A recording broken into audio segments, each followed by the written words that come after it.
Yep. Give me a nod when you're ready. Like fourth. Shooter's ready. Stand by.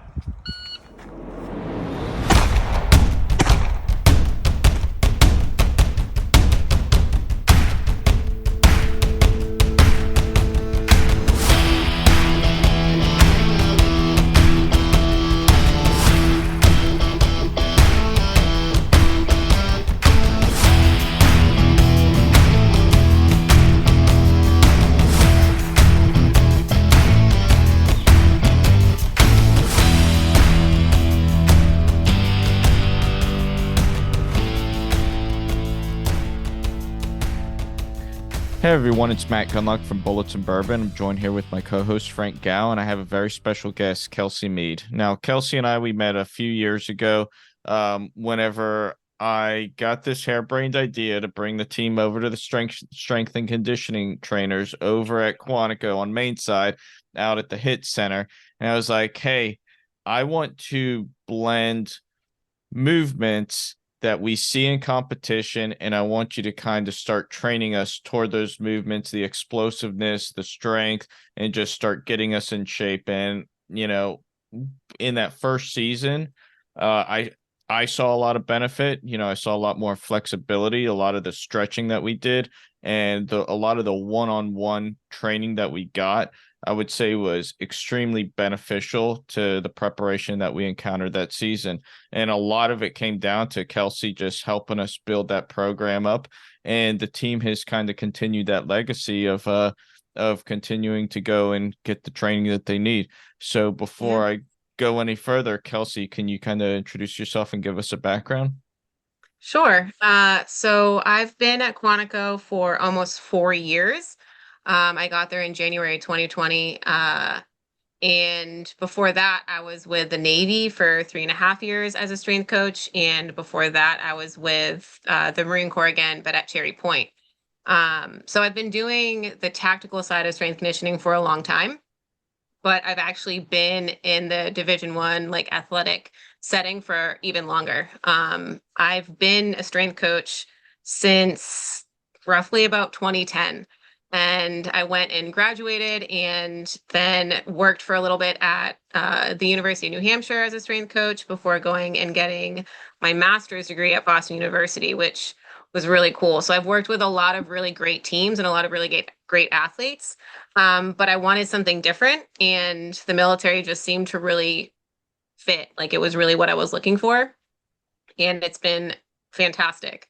I've absolutely loved being with the Marine Corps, and I think there's a lot of really good connections that have come from the collegiate side with the tactical military side. Very cool. I gotta ask, are you from the Northeast? I am, yes. Well, I wasn't born there. My dad was actually in the Air Force, so I was born in California, moved all over the place, but mostly in the Northeast because my dad flew B-52s. So we were in Maine and like Loring up near Canada. So spent most of my life in New England, yes. Okay. Yeah. So I met my wife going to Emerson College. Okay. So I'm also a California kid, ended up going to school in Boston. Yep. And then my first duty station was out in Fort Devens, which is like Ayer, Massachusetts. Yeah. So I used to go there for my drills over the weekend. So small world. Yeah, I still love New England. Boston's one of my favorite places. Yeah, a video just popped up on my YouTube feed about how the MBTA is like the most dangerous subway system in the United Oh my God. States. So good times. We're not here. That doesn't surprise me. No, we're not here to talk about the Boston Metro system though. So you started advising the team on their physical readiness and preparing them for competition. Mhm. How did you go about analyzing the things that they were expected to do during a competition? And then how did you tailor training to that? Right. So the first thing I do when I'm creating a program for anybody is look at what it is that they need the program for. So generally with the Marines, it's basic strength, right? They need to be stronger and they need to be faster. But with the teams, there were a lot of really specific parameters that I had to work in, and I had to really learn about what they do, and I'm still learning about what they do. So like I had to learn what their stages look like? Like, obviously they're always different, but are they really spread out? How short are they? How long are they? What are the physical demands that they find themselves in when they're competing? So I asked a ton of questions. Like before, I'm always asking questions. What specific movement patterns are you doing? Are you moving up and down a lot? How far laterally are you moving? So once I kind of get like a mindset of that, then I can go and I can ask them questions about what do you think you need help with? Now that I've seen your stages and stuff, now that you've told me what you do, what is it that you need? And I watch them, so then I start watching a lot of videos. Specifically the athletes, like the guys on the team, specifically them, because I can watch videos of other people, but if I'm going to be programming for a select group of guys, then I need to see them move. So that I can familiarize myself with, okay, well, he says his hips might hurt. So what do I need to do to help him better with his movement when he's got really short stages? Or what do I need to do to help him with his acceleration because he's having trouble getting out of this really tight corner and accelerating, and his stages are longer. And then I kind of have to figure out how to put it all together. And that's the hardest part, I think. Yeah, absolutely. Especially with so many different, like some of the guys they have athletic backgrounds and you can tell by the way they move. And some Marines, I'm sure you work with a lot of them, are hilariously uncoordinated with their feet, and they're more just, they can pick things up and put them down, but they can't. The balance and the footwork isn't necessarily there. I meant to ask, what sports did you predominantly work with in your time in New Hampshire? So at UNH, I worked with the football team. I worked with men's ice hockey, alpine skiing, so it's downhill skiing, track and field, and soccer. And then when I was at Boston University, my main focus was the men's crew team. So I worked with like the 60 of them, almost 70 of them by myself. And then I assisted with some other teams here and there. Okay. So quite a diversity in sports that you worked with. Yeah. Out of the ones that you have worked with, which one was like closest to what you've been doing for the team? I think in terms of me having to learn some things, it would be crew. It would be the men's rowing at BU, because I didn't know anything about rowing before I started working with them, and they are a pretty gangly, awkward group of guys, and I find that a lot of Marines tend to be pretty gangly and awkward and not really know how to move well. But in terms of like change of direction and stuff, I guess probably like hockey and football were actually more similar than you'd imagine because there's so much cutting and change of direction. So a lot of hip stuff, a lot of knee drive stuff, a lot of posterior chain. Like, I mean, the guys on the team, both action and pistol, which is who I work with, they both need that a lot.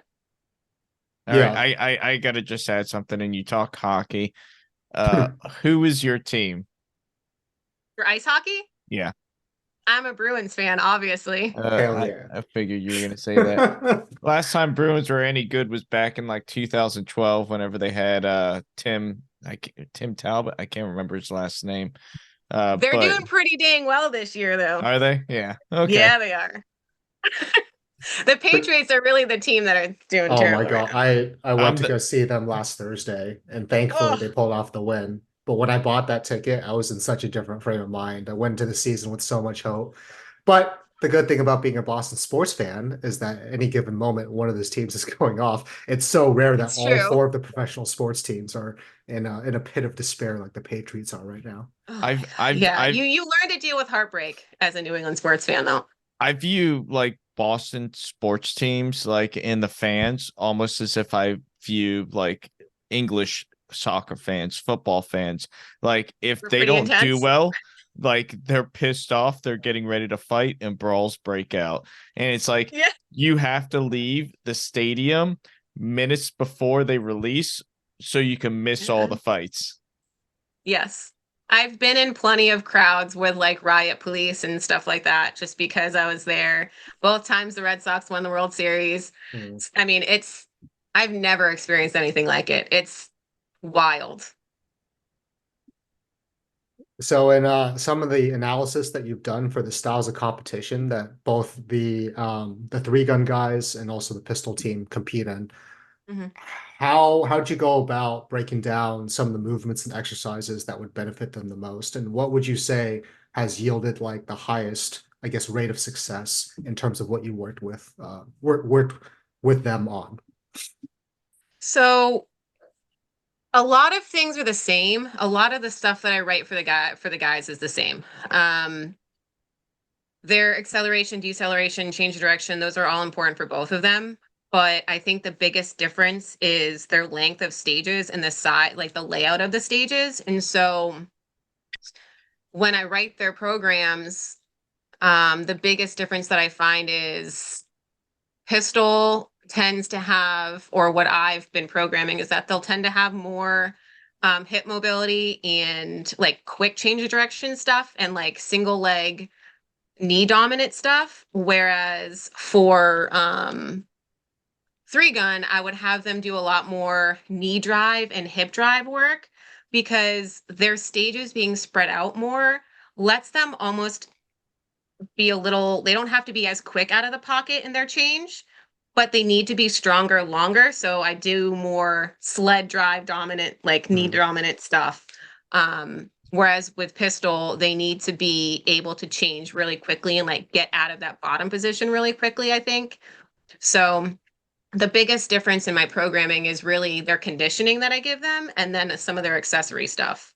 If you looked at them, I should have like attached them or something or sent them to you ahead of time, but like their plyos are the same, their explosive work, like ladders, cone drills, a lot of that stuff is the same. And then their accessory blocks at the end and their conditioning is different. Because obviously, if their stages are different lengths, then I can't really make their conditioning the same. Yeah, that makes sense. Completely makes sense. We've talked a lot. I think we've talked a lot about movement, but something I'm kind Mhm. of interested in. You've talked a little bit about flexibility. Have you worked them specifically on like the hip flexibility and like detaching the upper and lower body in order to be able to shoot on the move? Like, say, for example, moving in one direction and completely facing the other direction? Yeah. So I'm supposed to, quote unquote, supposed to see them twice a week. Like that's what I have programmed for them. So one of the days has cone drills and one of the days has ladder drills. And really the focus of that stuff was to work on differentiation between their upper and lower body. Um, so in a ladder drill, like their feet are doing one thing, but their upper body is doing something different. Right. And then pretty much everything that I do has some sort of hip mobility, shoulder mobility, grip work is really, I do a ton of grip strength work with them. Because they do need the mobility and the flexibility. And so I always have that stuff tied in. Yeah, and you just made me think of something else. So with competition shooting, there's a lot of repetition. Do you Mhm. talk to them about how to reduce overwork injuries or overuse? I haven't really. I mean, I could get into like, well, listen, I don't travel with them. When I was in the college setting, I traveled with my guys. So if we were going to a race, then and we were all in a hotel, I was like, all right, we've got mobility stuff in the morning. See you at 7 a.m. Like, we're gonna go through all the boring shit. But like I can't do that. I'm not with these guys. So I can send them a list of like mobility warm-up stuff to do and say, hey, you really should do this before you compete.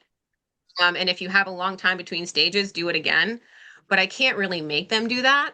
And so I feel like I can't really speak to the overuse thing, right? Like I can tell you, you really should, give yourself a rest, but I can't make them do that. I really only have 2 hours a week with them. And that's if I see them twice a week, which Yeah. when they're in the middle of competing, Mhm. sometimes I'll only see them once. And that one time I'll have to modify everything dramatically because I don't want them to be super sore or something for their match. Gotcha. I have a quick question based on that. As I am aging and getting on in years, how important would you say it is, and how often should I do mobility type stuff like that and the flexibility stuff throughout time in competition or in preparation? I mean, I don't think you can really do it too much. Um, I would say if you're not competing, if you're in a season where you're not competing, every other day, spending some quality time actually doing some stuff like 35, 40 minutes, something like that. But if you're competing, I would say every day, just doing like 10 to 15 minutes worth of stuff. Um, and it's hard because I know it gets really repetitive for the guys. Like if I give them one list of movements and it's like 7 to 10 movements, they're going to get tired of doing those every day. I get that. I myself have a whole plethora of movements in my head that I can pull from. So they're not necessarily going to want to do them over and over again. I'm trying to give them as much as like I can so that they have more to kind of pull from themselves so they don't get tired of it. But I would honestly say like every day. Like it's not going to hurt you to do it every day. And mobility stuff is more important than the flexibility. Like it comes you kind of gain that flexibility with the mobility work that you're doing. And your range of motion and stuff is more important than like whether you can touch your toes. Right? Yeah. Now, one other thing I wanted to ask, I remember whenever we first started this years ago, breathing exercises with the mobility was a huge thing. Are you Yep. still really Oh yeah. focusing on that breathing? Oh yeah. Um, it is probably one of the most important things that you can do before a workout. If I don't do a full warm up, I'm going to do some diaphragmatic breathing because not only like mentally does it give you that intention and kind of that focus that you need, that clarity that you need, but it helps you create tension in places you want it. So anytime we work out, we have an external load, right? We pick up a dumbbell, we pick up a kettlebell, we pick up a barbell. That's an external load, and we need to be able to create tension. And if we aren't able to do that on command, right, then we're going to have more likelihood of getting hurt. More injuries could occur. So when we do our diaphragmatic breathing, whether it's 90-90, whether it's crocodile breathing, whatever, those are the two I use mostly, then that focus is where can I create tension? I'm telling the guys, okay, you should feel tension in the floor. You should feel tension in your hands. You should feel your hands move apart because I want their mind to be able to learn it intentionally, do it intentionally there so that they don't necessarily have to think about it as intentionally when they're doing the movement. But obviously it's still important too, you know? I do it all the time. They'll say that it's like my biggest thing. I'm always telling them to breathe. I mean, it's good because I know for a fact that some of them aren't breathing as they're running around stages. Like they'll, Oh yeah. yeah, And Hold the I'm not, breath.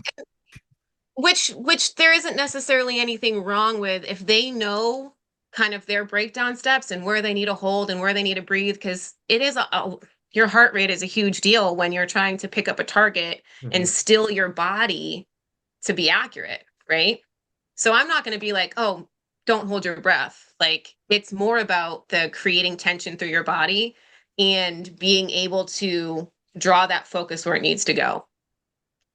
Yeah, completely makes sense. Last question for me, and you mentioned this. The team travels a lot. They go all over the country. And then you traveled a lot with your athletes back when you were working in Boston, New Hampshire. Do you have specific protocols for people who might be in a plane for a long time and in a car for a long time, and then they got to get out of that, get to their hotel, and then be ready to compete the next day? Is there something that you tell the team guys in order to like get ready for activity shortly after being cooped up for so long? Generally, like I've given them a list before. I've sent them like, hey, do these 7 things, before you go to bed, or do these 7 things before you're whatever. But it's more so, hey, what's hurting? Like if X, Y, and Z things are hurting, then I'll try and remember what I've used in their warm-ups that they might remember. There's been a few times I've sent them videos because I'm like, oh, it'd be really good for you is this one that I've never done. Let me take a video and I'll send it to you. And so hopefully they will use that. But a lot of times I'm having to reach out to them. So they're not like, hey, Kelsie, I'm really sore. Give me something to do. You know what I mean? Like, or I sat on a plane, or, I sat in a car for 12 hours. It's me being like, hey, how are you feeling? Have you checked into your hotel yet? Like, it's me being proactive about finding out if they need something. That makes sense. That's how Marines are. If those guys are hurt, the last thing they're gonna do is Yeah. bug someone else about it. They might But complain that's about what it I'm to here each. Yeah, for. yeah, absolutely. That's great. That's great that you're doing that for them because they're definitely not doing it for themselves. It's I true. need It's true. shoot. I'm gonna start texting you. Hey, can you remind me some of this stuff? Oh, all right. Don't accept text from Matt. It'll just be like every hour. He's like, it all hurts. It all hurts. Everything hurts. I'll put you to the test. I'll make sure you remember things. It's okay. Hell yeah. So nutrition. I used to be really big on nutrition, but I think there was maybe one time in my life where I was like really good at holding on to a diet. And I think it was really important at the time just because I was an SOI instructor and we are expending a ton of calories there. But in terms of nutrition, with what we're doing in competition, do you advise any of the guys on best practices for optimal performance? And then what are the do's and don'ts of nutrition? I first of all, I'm not a registered dietitian or a registered nutritionist, so I cannot give really any strict specific dietary plans to them. Like they can't come to me and say, I want to eat better, like how many calories and break down how much I should have of my food. I can't do that like legally. Mm-hmm. Um and let's be honest, like they're Marines. They don't want to talk about nutrition because what am I going to tell them? Eat more whole foods, eat more protein, eat less junk food, drink more water, drink less alcohol, don't smoke, sleep more. Like they know these things. None of them are sexy or cool. They don't need me to be a broken record and like tell them that. I mean, I can. Mm-hmm. And sometimes I'll be like, did any of you guys, none of you guys ate today? Like, are you kidding me? Like, come on, you guys. But I'm not their mom, so I can't do anything about it. Like, I can tell them to do all those things, but they're not really coming to me with that. Like, Marines don't want to talk about nutrition. So if they do say something, if they ask me a question, then I will answer it. But I'm pretty vague, honestly. They don't want that. They don't want me to tell them to not use tobacco and to sleep more. Drink less energy drinks. Which is kind of funny considering nutrition is probably one of the most important aspects of like staying fit and staying healthy. True. You know, if I saw them more, if I saw them more than once or twice a week, it would probably be an easier conversation to have, or not easier. It's not like it's a hard conversation. It would be a more worthwhile conversation to have, right? Because I could say, hey, your nutritional dietary habits are affecting all of this training we're doing in the gym, right? Mm-hmm.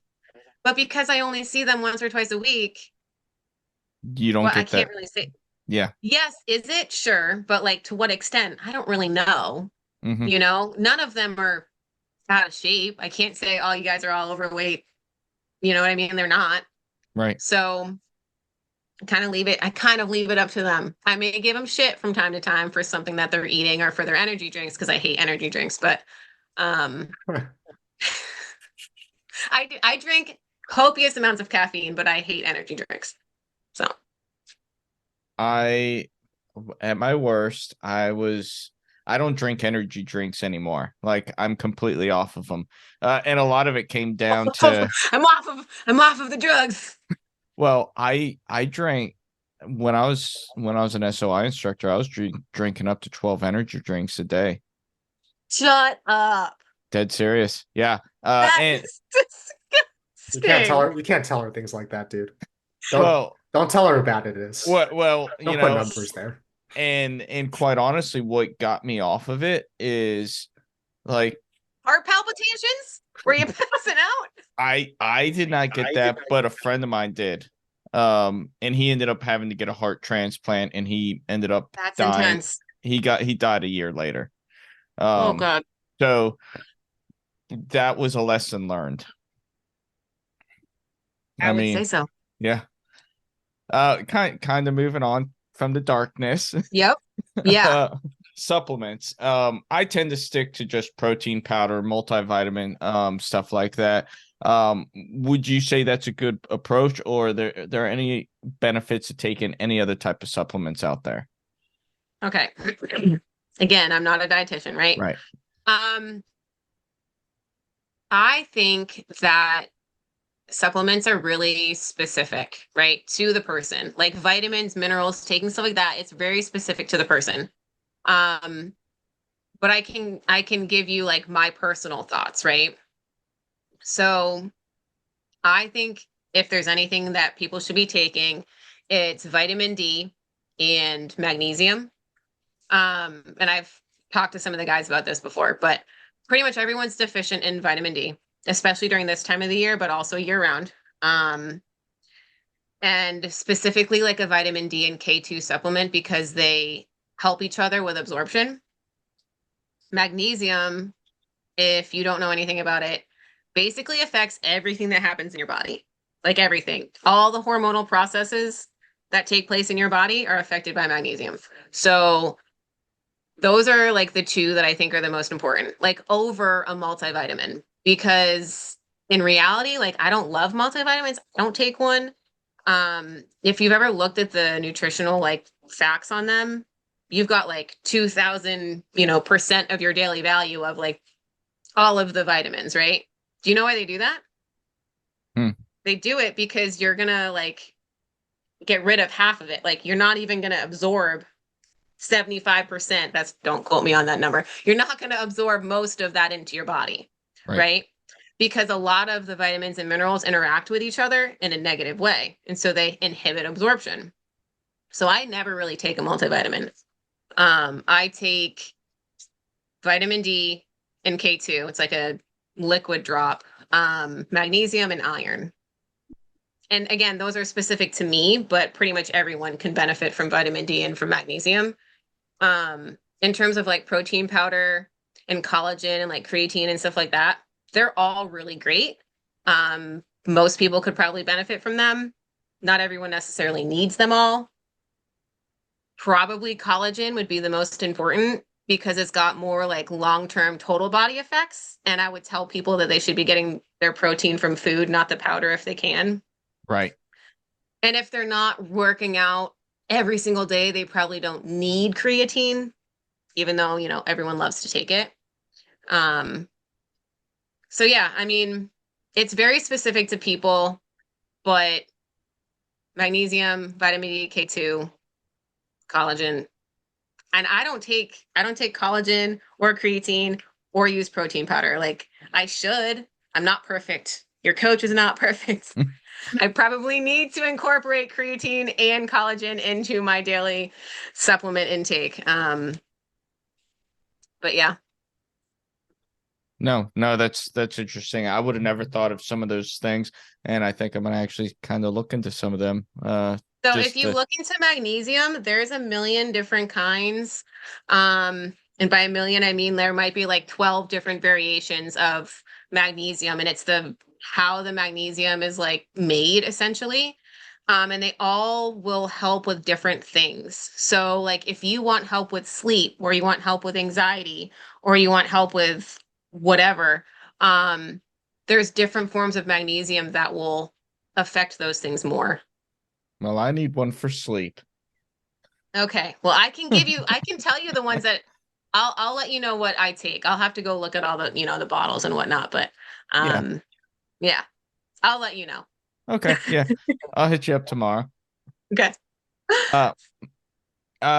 So seems like the team's kind of rubbed off on you some. Like, you don't have a competitive shooting background. Now you're surrounded by a bunch of dudes who do nothing but compete, and now you're actually starting to look for a firearm and looking to get into the shooting sports now. Have you kind of figured out what discipline that you see yourself participating in it? And if you do get started, what are your kind of short, mid, and long-term goals for once you start? Oh man. Yes, they're rubbing off. So I did grow up shooting. But it was always recreationally, right? Like Yeah. learned on a little 22, and then I, went and, my dad had a bunch of shotguns, and we didn't learn how to shoot handguns until later. And actually we went to the SIG Academy in New Hampshire and took like firearm courses, like as a family, like here's our family outing, guys, we're gonna go to the SIG Academy and take these Hell two. yeah. So I have been around plenty of firearms, but I had no idea what competitive shooting was until like you guys walked in, however many, 2.5 or 3 years ago, or whenever that was, right? I'm really trying to keep myself reined in because I don't do things like halfway very well. But I also I've struggled with getting out of the coach mindset and like the leader mindset. I haven't been a student in a very long time. So being the person that is like, I have to step out of my normal mindset of being the subject matter expert and like being the one that people are coming to, and then like let myself actually realize that I'm probably going to be really shitty and I'm going to fail a whole lot, and like no one wants to do that. So that's been like a bit hard to adjust to, I think, but the guys have been really great in terms of like helping me and answering questions and whatnot. But that being said, I don't own a shotgun or a rifle right now. So I definitely don't think I'd be in like the 2 or 3 gun world for a while. I think that would be badass, but probably have to start in pistol because that's what I have. So, and goals, I'm trying not to make goals. I'm trying to let myself just enjoy things and not put a lot of pressure on myself, because I will put pressure on myself and then I'm not going to want to do it anymore. And I'm going to like get mad. I don't need that. No, that's not a bad outlook to have. Like most people, like I just tell them, hey, your first few times that first year, just go out there, learn from everybody else, and have fun. Don't put that pressure on you, because then you're just not going to enjoy it. And then why are you doing it? But I always put pressure on me. So. Oh yeah. Well, we are our own worst critics. We are, yes. But also, I mean, like, I'm a pretty type A person. Like, I'm an Enneagram 8, right? Like, it means that I just have to be the one that's in charge of everything and controlling everything. And so to let that kind of go and be like, okay, these people that I'm coaching are now going to be like my coach. It's like hard to switch that on and off. Well, you know what? We have the perfect position for you on the squad. We're going to put you as a squad mom. Oh God. You can make sure everybody's where they need to be when they need to be, and be like, hey, Haswell, be here now. Yeah. Yep. You're up. Go. Oh, Jesus. Listen, my daughter is 6 going on 16. I can't handle more kids. I can't handle type A Marines. Okay. Oh, bullshit. Well, I do. Technically, I guess I do all the time. I think you'll do just fine. Having shot with them at competitions, and they're going to be listening to this, but they could probably use an assertive presence to tell them when they're overthinking something or they're doing something unproductive. Yeah, I mean, I do love that part of coaching, honestly. My master's degree's in coaching, like physical education and coaching, but it really was 2 years of psychology, like learning how athletes work and learning about like getting buy-in, connecting with them. Like I joke, but it's not really a joke. Like I am really invested in the guys. So it's not just I'll see you in the gym and that's it, like sure, I might not give them a whole ton of nutritionary guidance and tell them, like don't go smoke. Like I might not necessarily do that, but I check in with them regularly because you spend so much time programming, learning, but they're more than just the person that I see in the gym. And like they need to understand that I know that, right? Mm-hmm. Because how are they going to trust me and let me do what I need to do to make them better if they think that I'm just, yelling at them in the gym, right? Yep. So I love that part of my job. One of the most important things I think I could have ever heard before, after like having a shitty stage finish, is, hey man, You have 5 minutes to get over yourself and be pissed off, and then you got to move on and Yeah. prep for the next stage. And it's like, that's probably And like one of the best things you could hear. Yeah, because you have to accept what just happened, but you have to go perform again, right? And I mean, that really translates to any athlete, you know, helping them in the college setting. It's like, wow, they're more than just an athlete. They're a student. They have lives, right? If that matters to them, imagine how much more it matters to these guys. These are, you know, Marines. They're like adults. They have lives outside of what they do with me. And I have to be able to connect with them in such a way that I can help them in the gym, but I can help them, like you said, like after that stage. What do you need? Okay, like that fucking sucked. Cool. Let's go regroup and figure it out and do it better. Yep. And then at the end of the match, you could sulk all you like. Drink all you like. No, don't get drunk.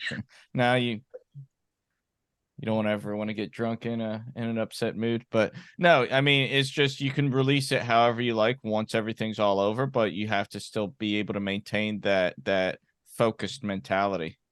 Yeah. You do. You do. But they have to realize too that, like, earlier I talked about how I have to modify everything so much for them, right? Like I'm supposed to see them twice a week, but I might only see them once a week, and I'm trying to mitigate soreness. I'm trying to mitigate injuries. But the soreness and injuries aren't just going to come from their matches, because the stress in their lives comes from everywhere, not just their work, not just competing, not just whether they did bad or they did well. So I have to be able to recognize, is this stress like a mental stress? Did they do really shitty and they're just in a bad mood and they're angry? Like, how do I need to change their program? What do I need to take off load? Do I need to take some sets and some reps out because they can't focus well enough right now to do anything crazy technical? Like, where can I modify things? Because body doesn't know the difference in the stressors, and I have to help them help themselves without them necessarily always wanting me to. Yeah. So for those that are currently in the shooting sports and they want to improve not only their performance, but their lifestyle, what kind of advice would you have for them in starting a fitness regimen? So I would tell anybody, that starting anything new is going to take consistency and planning and a realistic idea of what you can do, right? I think that's one of the biggest things, is that people think they can do. It's a fine line between thinking you can do more than you can and thinking you can do way too much, right? And so people just jump out of the gate doing all this stuff and they can't stay consistent with it. They can't keep up with it, or they get hurt too quickly. So I think being really realistic with what you can start with. If that's twice a week, that's better than if you weren't doing anything, right? Mm-hmm. And once you can commit to twice a week, and that's just an example, obviously, but once you can commit to twice a week for an extended period of time, then you can add something else to that, right? But you need to be realistic, and most of us are not realistic with ourselves. So that's one thing. But I mean, I think as you get older, you some people, not all, some people learn to be able to set more realistic goals. And actually listen to their body, and then some people just fail completely at it. Listening to your body is very important. Yeah. I would tell anybody, especially younger Marines, younger people in general, like, stay away from social media influencers. The fitness influence, like, don't. If it looks badass or it looks sexy, you don't need to be doing it. Okay, like, just don't. Less is probably more. Mm-hmm. Like, work smarter, not harder. You don't need to be killing yourself every day, every workout, right? I mean, again, consistency, do your breath work, always breathe. Always do breathing. I would tell people that. What else do Marines need to know? your strength is more important than your bulk. Like strength is way more important than how big you are. When I program for almost anybody, it is not to make them swole. I could care less. You need to be explosive. You need to be able to accelerate, decelerate, be strong. That's way more important than how big you are. I have one to add to that. Yeah. If you haven't been doing something for a while, let's say you just came back from a deployment, or you just haven't been doing it, don't think you can go back to the old Yes. weight or the old volume like you used to before. Yes. And just start right there. Yes. Again, that goes back to being realistic though. Like, and I'm not perfect. Like, I won't have deadlifted 225 or 275 for a year. And I'll be like, oh, I can totally do that. And like, I probably couldn't right now if I tried. Like, I haven't done it in forever. I probably shouldn't go tomorrow to work and try without doing some other things first and like working up to it. So I remember again, be realistic. I remember whenever we went to whenever we were doing all the strength and conditioning tests that you guys were putting us through. Yep. And like I'd been doing some workouts, but I hadn't been consistent with it. And so here we are, we're doing deadlifts and squats, and me and Kyle are kind of in a race to see who's the strongest at this point. And so I think I threw 345 on the bar for the squat, and I got it, but I was just like, that was dumb. Probably wasn't pretty, yeah. No. So I did assessment stuff with the guys when I first started seeing them. I did pro agility, like a 5-10-5. Yep. I did 3-rep max deadlift, 3-rep max bench, 3-rep max squat. I did something else. Yeah, I obviously have it all on my computer, but I never used any of it. And a couple of them would ask me like, hey, are we going to get like percentages to like know how much to lift? And I was like, not right now. Like, I literally used the assessments to gauge kind of like how they worked and how they pushed themselves. Like, because of when I started with them, it was kind of in the middle of their season. Yep. So I wasn't going to be like, oh, you need to be lifting 80% of your 3-rep max right now, when I might only see him once a week and I might not see him at all for a week. Like, I can't give those strict parameters, because again, that goes back to like mitigating injury and soreness, right? They're not going to do well on a match if I make them super fucking sore. So all the assessments that I took, I have all their numbers and I'm going to do it with them again. But it was really so that I could see, one, how they move, and two, how they push themselves. Because some of them you could tell like could have gone heavier, didn't really, but I really just wanted to like observe. And I used it. So I used the assessments in a pretty untraditional way. No, that's a good way to, I like that approach. You can kind of see where people's hearts are. Yeah. But Kelsie, I want to kind of give you the floor now. If you have anything that you would like to add. Anything to add? Guys, come back to the Hit Center. No, honestly, like, working with the guys has been really cool. I love being able to take something that I am really passionate about and combining it with something that is a little bit out of the norm, right? Like, strength coaches, you think sports, right? People aren't thinking competitive shooting, but there's a whole untapped world, I think, of kind of that relationship of strength coach, competitive shooting. And we see it with some things, like the Patriot Games and some of the other like bigger things that combine CrossFit. But a lot of that is people working out on their own. It's not necessarily like a structured program that has any longevity. So really what I want out of this is to be able to take the team long term and see what changes we can make. Because when I was working with you guys, it was strong for a while and then it kind of like fizzled out, right? And obviously the holidays, Marine Corps, everyone's gone on leave and whatnot.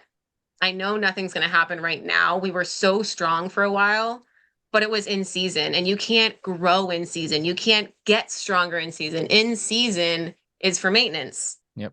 In season is for surviving. Sustainment. It's sustaining. You're trying to survive. You're trying not to get hurt.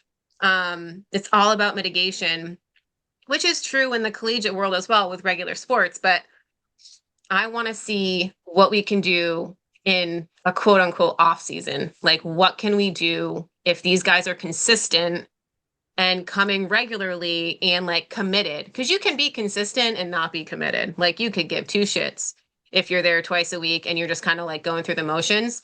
And I won't be able to really help you if you are. But what I really want is to see what we can do in an off season and how we can make the next in season even better. I want that longevity, right? Because my background, again, in collegiate athletics, we have that longevity. We have a whole year's worth of training that we're working towards one thing. And with my job at Quantico, you don't really get that at all. The Marines are just coming into the hit center randomly. People are working out randomly. You don't get that kind of long-term planning that has that success and that kind of finale, right? The team could be that. Yeah. And that's really cool to be a part of something like that again, if we can get them consistent and committed to it. That's what I want. I like that. No, that's really good. I like that. But I just wanted to say thank you. I really appreciate you coming on here. Thank you. Thank you for having me. Absolutely. But for all our listeners, we really hope you enjoyed this. We hope you got something out of this. And if you could let us know how we're doing, give us a review, rate us, hit us up if you have any questions. If you have any questions for Kelsie, let us know. We'll get them to her and we'll try and get you an answer back. But other than that, we hope you have a good one.